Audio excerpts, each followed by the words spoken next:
days at the stick. From who's got it better than us to brick by brick. It's always the 49ers way, from off-season to game day. Yeah, we talk back. It's the 49ers Cutback.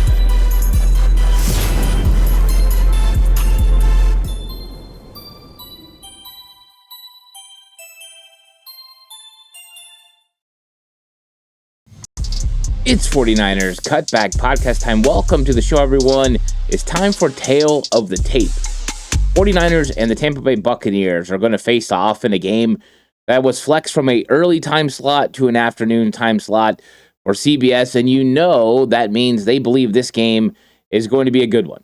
And I believe the same thing. You've got two teams that are finding different ways to win, and now we're starting to get a real clear picture as we went through 5 games of what these teams do to win football games, what they have to succeed at, and what they need to make sure they overcome to make sure they win. Because you can tell by the losses that each team has why they lost those games. And so I love going through these comparisons because you can take a look at what they do offensively, what they do defensively, their strengths, their weaknesses, the things that kind of match up between each team. 49ers strengths against maybe the Buccaneers weaknesses, or the Buccaneers strengths versus the 49ers weaknesses, and then of course, there's always the strength on strength, which is going to be a lot of fun. And of course, there's going to be plenty of player matchups we're going to be talking about throughout the week as well, because Tampa Bay's got some unique matchups that present problems for the 49ers, and the 49ers have some unique matchups that cause problems for the Tampa Bay Buccaneers. So this is always one of my favorite episodes that kind of sets the tone for the week, gets everyone set on the next opponent, and you get a clear picture on how each team is doing and how the Buccaneers are pulling off these last-second wins over teams like the Seattle Seahawks. They've had a lot of times they've came back and won in the fourth quarter. It's been impressive. So 49ers are going to have their work cut out for them, traveling across the country to play the Tampa Bay Buccaneers. You always have to respect a team led by Baker Mayfield. He's been so good over the last several years, especially. Now, he could be without some weapons. We're going to be talking about that as well. 49ers, injuries as well. It's making for some unique situations. I'm sure some of it's going to unfold as the week continues to progress. But we're going to go through all of it. The injuries, the numbers. It's going to be a fun episode. Thanks, everybody, for joining me. Please like and subscribe to the channel if you haven't already. If you're listening audio platform, 49ers Cutback on Believe Network. Please give it a 5-star rating if you feel like I deserve it. And, of course, this episode is brought to you by FanDuel. They are the title sponsor of 49ers Cutback. But let's get right into this tale of the tape of a Mac Jones-led San Francisco 49ers that it looks like he's going to be at quarterback again. Brock Purdy looks at least a week or two away, maybe more. We'll see how things progress with him. But with Baker Mayfield, you know what you're getting. A really talented quarterback that when he's on, he is very tough to beat. Both these teams 4-1. They are atop their division and leading the charge in potentially getting to the playoffs. We know the easiest way to get there is by winning your division, and Tampa Bay has been really the team in the NFC South over the last few years that has continuously been right there in the mix and getting to the playoffs and pushing playoff teams to the very limits. So I would expect the same sort of thing from Baker Mayfield in this bunch as they continue to push through. They are a tough team. They are a tough win for any football team. Now, over the last couple years, the 49ers have been able to win, whether that was in Tampa Bay or in Santa Clara last season, which was one of the most remarkable games. That was the one where Nick Bosa's pushing Baker Mayfield to the sideline, and Baker's able to get the ball up. It gets caught over Fred Warner and around several defenders. They go down and they kick a field goal to tie the game at 20, only to see Brock Purdy lead the 49ers down the field into position for Jake Moody, who had a tough game, missing field goals in that one as well, but he was able to put it through, and the 49ers won 23-20. So we know it's probably going to be close. There are some differences than the last time. Nick Bosa won't be on the field, and we know there's always an interesting conversation with Nick Bosa and Baker Mayfield, even though I think that's all behind them. But also, it's not Jake Moody anymore. It's Eddie Pinheiro, and Pinheiro has been rock solid for the 49ers. He missed his first extra point, and since then, everything has been through the uprights, and it's exactly what the 49ers have needed. Now, let's look at the points per game. 49ers still offensively not scoring a lot of points, 21.2 points per game, but this is going up. So they've progressively been getting a little bit better on offense, even though they're still missing more and more weapons.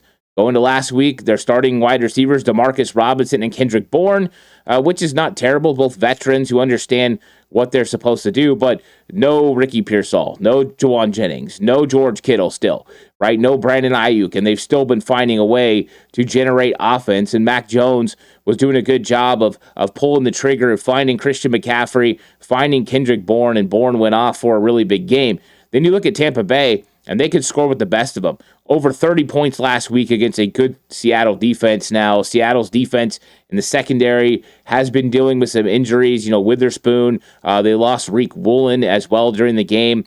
So they are definitely coming down a little bit when it comes to injuries, but still a formidable defense, a formidable defensive line. And for the Tampa Bay Buccaneers to roll in there without Bucky Irving, without Mike Evans, and still be able to put on a show and go points for points with that Seattle offense who has started to click over the last several weeks, I thought it was very impressive. So they put up numbers. 27.2 is a very good number in the NFL. That would be one of the top offenses as far as points scored per game. Very effective offense. 49ers, they got to get this thing over 25, and then they'll be in every single game that they play, even though it hasn't mattered, right? They need 17 points to beat Seattle. They only needed 16 points to beat Arizona. So they've just been able to do whatever they need to do. 26 against New Orleans, 26 against the Rams. They just find ways to win. And that's the name of the game in the NFL. It doesn't matter how you do it. You just make sure you win. Now you look at the offensive yards per game, 49ers, they're moving the ball. They move the ball consistently. They're pretty effective on third down. And so you see them get up and down the field. One of the things we're going to talk about later is red zone effectiveness and red zone scoring percentage. That is one area that the 49ers definitely need to get better at, because you can move the ball up and down the field all you want, but if you're going to kick field goals and they're going to score touchdowns, it's going to be difficult to win. Last week against the Rams, the 49ers' first two opportunities, touchdowns. That was a big reason why they were able to hold on and hold off the Rams, is because they scored on their early opportunities. Moving the ball up and down the field is great, and you see Tampa Bay doing the same thing. So, like I say, you want your offensive yard production to be around 400 yards per game, 150 on the ground, 250 through the air. That is the ultimate balance in the NFL. You see the 49ers at 375 offensive output production as far as yards. Pretty good. That means you're moving the ball consistently. You're winning the time possession, which they did last week against the Rams in a big way. And then you see Tampa Bay a little, down a little bit when it comes to yards. I've seen them do a little bit better, but still very effective. Plenty of offense there from Tampa Bay. And all you have to do is look at their scoring, which is, the ultimate kind of measuring stick of how you need to do things. But let's talk about injuries a little bit, because it is going to be pivotal to both these teams. And when it comes to the 49ers, Brock Purdy, I brought him up.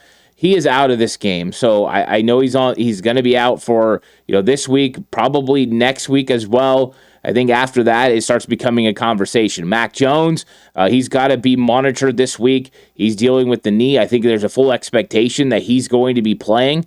But Mac Jones is definitely a little bit banged up when it comes to the knee. But he was only sacked one time last week. He's still been effective kind of getting rid of the ball, getting it out on time, but he's someone to watch. Ricky Pearsall, he's probably going to be out. He did not practice yesterday in the bonus practice.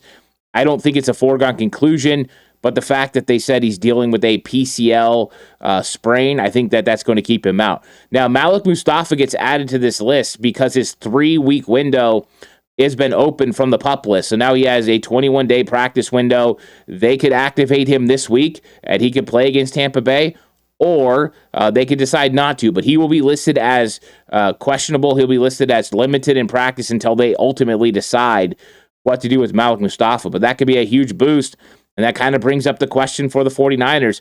Are you going to go with Malik Mustafa and Jason Pinnock? Are you going to go with Malik Mustafa and with Marquis Siegel, or are you going to let this thing take time and slowly work in Malik Mustafa and stay with Marquis Siegel and with Jason Pinnock? That's going to be the big question moving forward for the 49ers. Robert Beal Jr. was working on a side field yesterday as he's looking to come back from an ankle injury. That would be a boost. The 49ers need edge help right now, especially with the injury too. Right below him, Etor Gross-Matos, who's dealing with a hamstring strain that's better than a pull, but still something that's going to limit him. He's expected to miss, 2 or 3 weeks. So there's a chance the 49ers need to continue to elevate Travis Gibson as well to help, and Robert Bill Jr. coming back would be huge as well. Defensive tackle Kalia Davis broke his hand. He had surgery, and so I think he had surgery on Friday. He's going to be out for a couple of weeks, and he's going to come back and play in a cast. And then defensive tackle Alfred Collins dealing with a knee injury, but I think it's fully expected that he's going to play a light knee sprain. He was talking to the media, which is usually a good sign. I think he's going to be ready to go. Now, for the Tampa Bay Buccaneers, Bucky Irving is likely to be out. He's dealing with with a foot, a sprained foot, and with a shoulder injury. And according to Adam Schefter, he is going to be out against the 49ers. So that is something to monitor. Bucky Irving is an absolute monster when it comes to the ground game. Now, it's not like they don't have Rachaad White and the ability to run the football, but I think that it does make a big difference because Bucky Irving is one of the best in the business when it comes to running the football. And the 49ers run defense sometimes can be a little bit, tough to get going. Mike Evans is on the fence. We'll see what happens with him during the week. There is a chance he doesn't come back this week. This week was kind of up in the air after he's been dealing with a hamstring injury. He'll either come back this week or next week, so we'll be watching what happens with Mike Evans this week. Cornerback Jamel Dean as well. He was not able to play against Seattle. The cornerback room definitely for the Buccaneers was missing some talent. Jamel Dean, one of those. Also, cornerback Benjamin Morrison, he was out as well. And so they are dealing with some injuries at the cornerback position. When you stack injuries at defensive back, sometimes that's a little bit difficult. So injuries for both teams, I think they're both significant. 49ers always, it seems, have more injuries than their opponents. But the Buccaneers dealing with 2 big ones on offense and a couple of big ones on defense when it comes to the secondary. And so it kind of makes things interesting when you look, at who plays the secondary. They were competing last week against Seattle, but Seattle was able to take advantage of it. Can the 49ers do the same thing? And notice I did not have Jawan Jennings on the injury list, even though he would be, mentioned on this. Jawan Jennings did practice yesterday, or is expected that he practiced yesterday. So I think it's a good sign. I think Jawan Jennings will be ready to go this week. So the 49ers will get one of their wide receivers back, and that could be huge for this football team. Now, rush yards per game, 49ers at 85 yards per game. It has not been an effective run game. Last week, they were able to run the ball 33 times, and so that at least kept the Rams defense Rams defense honest. They couldn't just completely sell out on stopping Mac Jones in the pass game. You had to do enough to kind of slow down that pass rush, but it hasn't been as effective as it's been in the past. Now, going over the All-22 film, I will say this. It has gotten a little bit closer, right? There's now one block or one guy that's kind of making a wrong read, something like that. It's real close to being hits on some big run plays. There were some monster holes in this game against the Rams, and there was one guy there, and they just weren't able to get that one guy. A lot of times it was Omar Spates. Got to give him a lot of credit for what he did last week for the Rams. It didn't show up really when you were watching the film, watching it live, but watching the All-22, I have a lot of respect for what he did in that game. Him and Landman played well at linebacker, and the 49ers just got to continue to try to work to get this run game going. I don't know how easy it's going to be to get a run game going against Vita Vea, and the guys that they have playing on the inside, but I'm sure the 49ers are going to try to keep it honest and try to get a run game going. And you look at the Tampa Bay Buccaneers, they averaged 110 yards per game on the ground. I think some of that is probably going to, slow down a little bit because of Bucky Irving's injury, but they still have Rachaad White. He's still talented. Sean Tucker also behind him, but they're definitely not as good running the football without Bucky Irving. And so we'll see if that plays a big part in this game between the 49ers and the Tampa Bay Buccaneers. You look at pass yards, 49ers passing yards right now through the roof. Teams are coming in and saying, hey, you're not going to run the ball on us. You're not going to throw the deep crossers. We're going to take those plays away. And Mac Jones so far has been like, all right, cool. I'll throw a check down. And he just continues to throw check downs underneath. Christian McCaffrey having a lot of success. Jake Tunges, last week, Kyle Juszczyk, even Kendrick Bourne catching, passes underneath, rumbling for extra yards. it has just been a consistent effort to take what the defense is going to give. And I feel like Kyle Shanahan really got comfortable with what teams are trying to do to him defensively and said, all right, we're going to stretch you horizontally. You want to play it more vertical? You want to drop those guys off? Okay, great. We're going to stretch you horizontally, and we're going to make you cover every blade of grass that way. And I thought it was successful. So you saw screens, you saw reverses to screens. You saw them, fake a screen one way, fake it the other way, then go to Tunjas over the middle.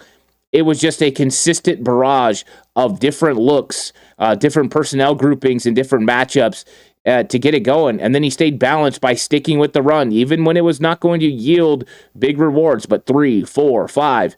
He just was willing to stick with it. And right now, that method has been successful. When you look at the dangerous passing game of the Tampa Bay Buccaneers, they just continue to find guys that can do it. I'll tell you one guy who was electric. I saw him make a couple of moves last week against Seattle, and that was Tez Johnson.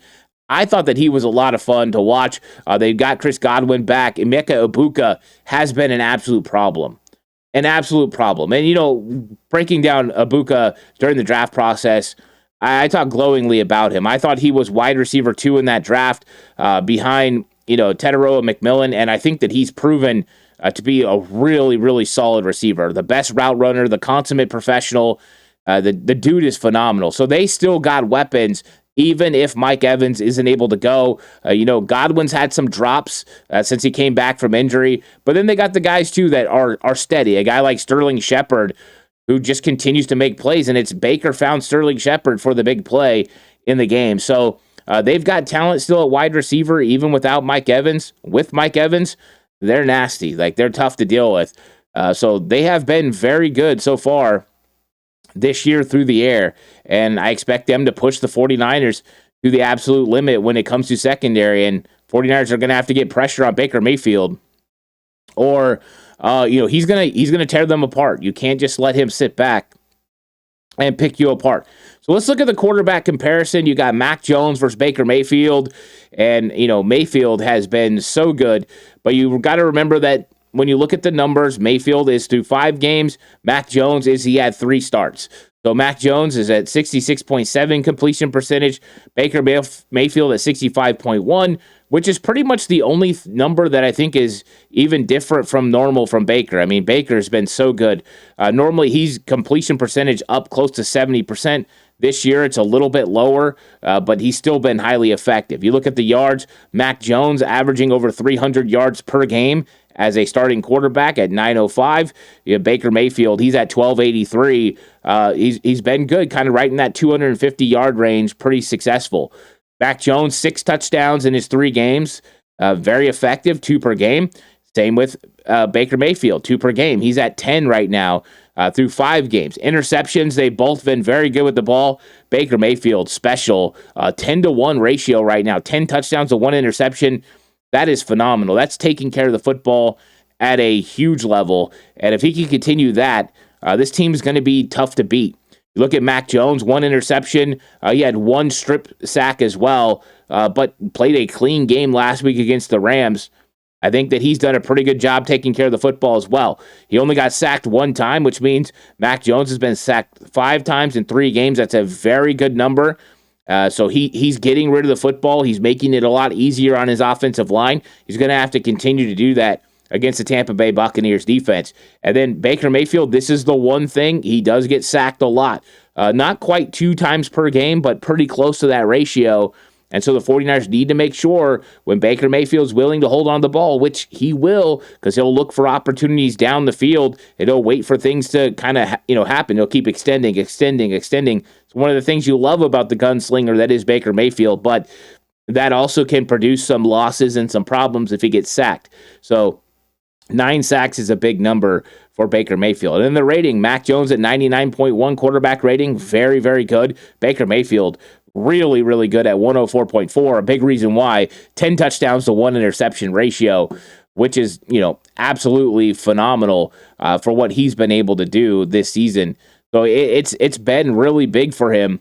And, I look for Baker Mayfield to continue to have a good game. And one of the things that's going to matter a lot for both of these football teams is going to be third down conversion percentage.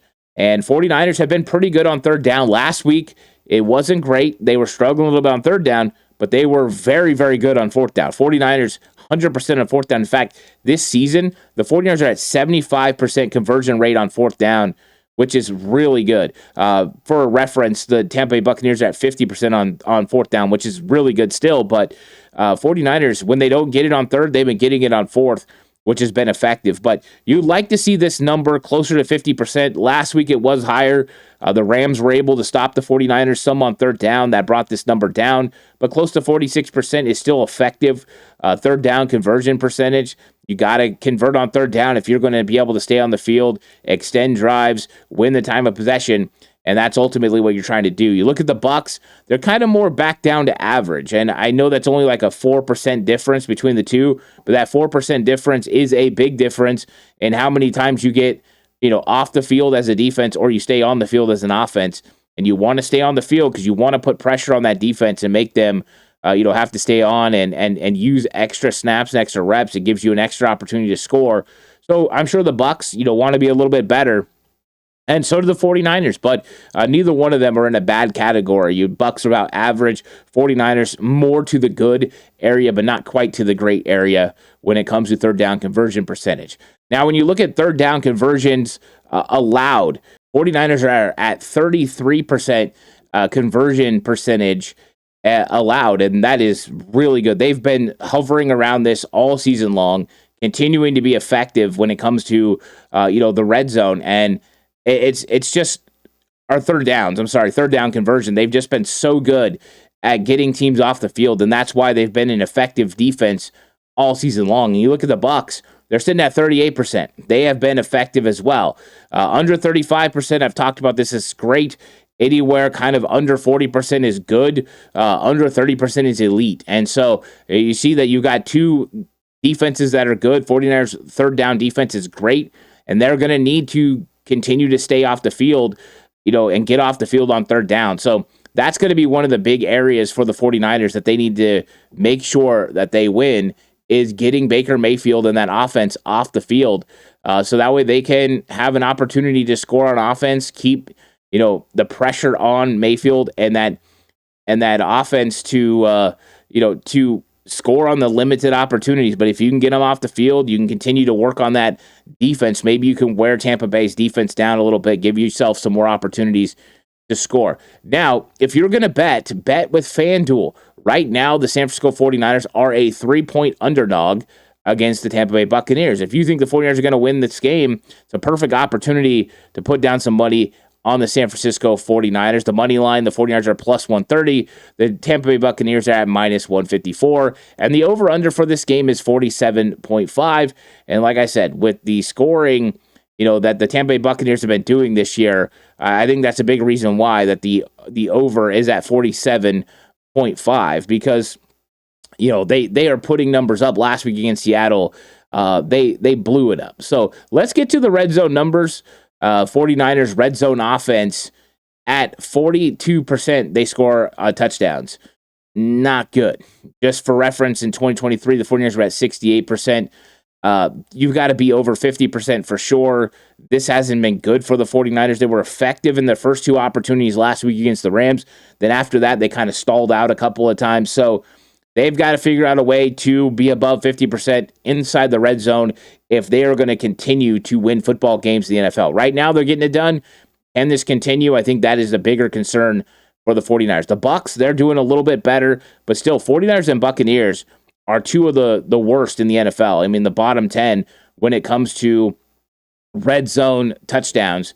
And so it's shocking when you look at the Bucs and they score, close to 27 points a game, or at 27 points per game. The fact that they're not that great in the red zone, which means they're probably scoring outside of the red zone, which is big. And you look at the defense when it comes to red zone, and you see the 49ers are at 56% when it comes to red zone defense.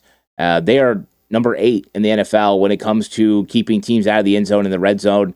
Very effective for Robert Saleh's defense. They have been doing a pretty good job. You look at the Bucs at 71%.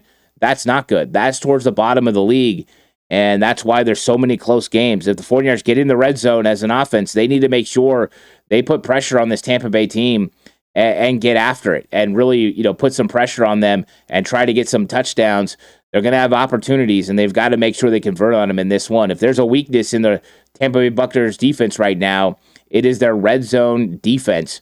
And so the 49ers have to take advantage of it. And for Robert Saleh and that defense, they need to make sure they keep the Buccaneers out. Don't allow, those touchdowns, force field goals, and give your team an opportunity. Now let's look at the points, allowed per game. 49ers allow 19.6 points per game, still staying under 20, but that number has slowly went up from earlier weeks, right? They only gave up 13 to Seattle. They gave up 21 to New Orleans. Then Cardinals, it was 15. And so this number has slowly, went up. For the Buccaneers, they give up 26.4. They score 27, they give up 26.4. A lot of that is that red zone effectiveness, and not being able to keep teams out of the end zone. It's going to be one of the big factors in this game. If there's one thing to kind of line up, it's going to be that. Who can keep the opposing team out of the end zone got the best chance to win. 49ers have done a pretty good job at that. That's why they're holding teams under 20 points. Bucs haven't, and that's why they're giving up close to 27. You look at the defensive yards allowed per game, and the 49ers allow 315 yards. This has been inflated, definitely been inflated by the game against the Los Angeles Rams. Rams really able to get a lot of yards against the 49ers. Jacksonville, a little bit similar as well over the last 2 weeks. So we've seen this number balloon a little bit. But you see right there, Tampa Bay kind of in the same category, giving up 310. You want this under 300 yards. You want to get it under 275, actually. But it's still not terrible between the two teams. Now let's see how the splits go. Pass yards allowed per game. 49ers finally over 200. They were about 165 a couple weeks ago. But last week, Matthew Stafford was very effective with Devontae Adams, with Puka Nacua and Tutu Atwell and that talent that they had there. So they kind of, got this over 200 yards. 49ers want this number to come down. Could also have something to do with the pass rush and the limited pass rush without Nick Bosa. This will be something to continue to monitor. And the Bucs, at 218, given more through the air, injuries, Jamel Dean, some of those things definitely play into it as well. You look at the rush yards allowed per game, 49ers still over 100 yards, but this has come down. It was up to 115 a couple weeks ago. Now it's down to 108. A little bit more effective run defense over the last couple weeks. It wasn't good against Jacksonville, but this week against the Rams, it was a lot better against Kyron Williams, and Blake Corum and that group. Bucs are playing really good run defense. And a lot of times when you have a player like Vita Vea and attention to detail, you're going to do a pretty good job. And so they've been good on the ground. 49ers only running for 85 yards per game. This is going to be a key factor. If the Bucs can keep the 49ers, run game in check, it's going to give them some opportunities to get after Mac Jones when it comes to third down. Let's look at let's look at giveaways. And the 49ers have turned the ball over 8 times this year. It hasn't been effective, and that's been a real struggle, giving the ball away. Now, Mac Jones has done a pretty good job taking care of the football. 4 of these turnovers, go to Brock Purdy. And so, overall, Mac Jones has done a good job. He has 2 turnovers, so it's been effective. If they can stay in the positive as far as giving the ball away and not give the ball away in these games, they're going to have chances to win. Buccaneers have been phenomenal. One of these, an interception by Baker Mayfield. But, to only have 2 giveaways through 5 games is absolutely phenomenal. They just don't turn over the football. And we know the 49ers needed to get 2 takeaways last week against the Rams to have a chance to win. And you look at the takeaways, 49ers have 5 on the season, basically 1 per game. The Bucs under that. So neither one of these teams are as effective as you want to be taking away the ball. You want about 2 per game. And so the fact that they're sitting here is they're not really been very opportunistic defenses, except for last week where the 49ers were opportunistic and had a lot of opportunities, and they took advantage of those. So one of those, a big Alfred Collins fumble that he caused at the goal line that changed the whole process of the end of that game versus the Rams. So both these teams don't exactly cause turnovers, but right now Tampa Bay's winning the turnover differential battle at +2. You see the 49ers are at -3, kind of creeping back. They were -5 last week. So they've got to get this to the plus category. You want to be +2 or more. Right now you would love to be about +5, and they're sitting here at -3. And so right now the Tampa Bay Buccaneers have a turnover differential in their favor of +5 over the 49ers. This is going to be one of those keys. You can't turn over the football and expect to win football games. And we've seen when the 49ers, turned it over too much, they really struggled and lost that game to Jacksonville. Even though they were within a score, they still struggled. And so the 49ers know the things they got to do in this matchup. Now that you look at how things are going, you have to make sure you take advantage and win on third down. You have to win inside the red zone. That's where you have an advantage, but it's kind of weakness on weakness. 49ers red zone offense versus, the Tampa Bay Buccaneers red zone defense. If the 49ers can figure it out on offense, they have a chance to score more points and win because they're going to have to hang with Baker Mayfield in this offense. Being without Bucky Irving, that's going to be big. Being without Mike Evans, potentially, that could make a difference as well. But Baker Mayfield still got weapons. He's still got the ability to improv and create. And so I think that it's going to be a tough, game for the 49ers overall. This is not going to be an easy one, but you do have some opportunities here to kind of get after them. And I think the injuries in the secondary also provide opportunity for the San Francisco 49ers passing game, especially if Jawan Jennings is back, which I think is expected. Jawan Jennings, Kendrick Bourne, Demarcus Robinson, that's a three-man group. You throw in Jake Tunges and Christian McCaffrey, you have enough weapons as long as they can keep Mac Jones upright and able to win from the pocket. So this has been a fun one. Thanks for joining me. I really appreciate it. Please like and subscribe to the channel if you haven't already. If you're listening audio platform, 49ers Cutback on Believe Network, please give it a 5-star rating. This episode was brought to you by FanDuel. I'll catch you guys in the next one. Until then, stay safe. Remember, the right way is always the 49ers way.